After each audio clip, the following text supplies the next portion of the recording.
আসসালামু আলাইকুম। ছাদে চলে আসলাম আপনাদের জন্য মরিচ ছিঁড়ে দেখাইতে। আজকে আমরা অনেকগুলো মরিচ তুলবো। এখানে বেশিরভাগ মরিচগুলো পেকে গিয়েছে। অনেকগুলো মরিচ গাছ এই যে ছোট, ছোট মরিচগুলো দেখছেন এগুলো হচ্ছে সূর্যমুখীর ছোট জাত যেটাকে ধনে মরিচ বলে বা গ্রাম্য ভাষায় ধান্না মরিচ বলে। আর এইগুলো মরিচটাও সূর্যমুখী একটা মরিচের জাত বাট এটা একটু ঝাল কম হয়। এটা অনেক খেতে অনেক দারুণ লাগে। তো এটাই বেশি হয়েছে। এতে অনেকগুলো পেকে গেছে। তাই আমরা এই পাখনাগুলোকে ছিঁড়ে নিচ্ছি। সেগুলোকে আমরা রোদে শুকিয়ে আমরা মরিচের গুঁড়া বানাবো ইনশাআল্লাহ ও সেটা আরেকদিন পারলে দেখাবো। তবে এখন আমরা সংগ্রহ করে রাখছি। যেটুকু পারি সংগ্রহ করব। অল্প, অল্প করে সংগ্রহ করেছি।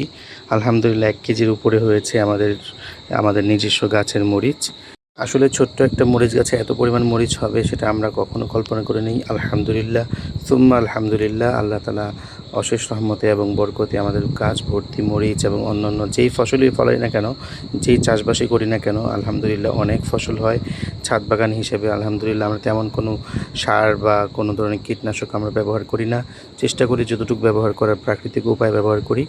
যদিও আমি সংগ্রহ করছি, গাছের পরিচর্যা যতটুকু পারি করি। তবে আমার এই ছোট্ট বাগানের মধ্যে, ছোট্ট চাষবাসের মধ্যে সবচেয়ে বেশি সহায়তা যিনি করেন সেটি হচ্ছেন আমার মা এবং আমার বাবা। ওনারা দুজনেই পরিশ্রম করেন, সকাল সন্ধ্যায় সব কিছু করেন।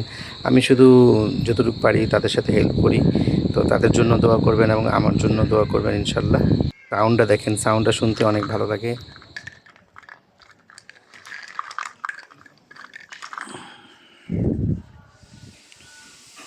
তো সবাই ভালো থাকবেন, সুস্থ থাকবেন। আল্লাহ হাফেজ। আসসালামু আলাইকুম ওয়া রাহমাতুল্লাহ।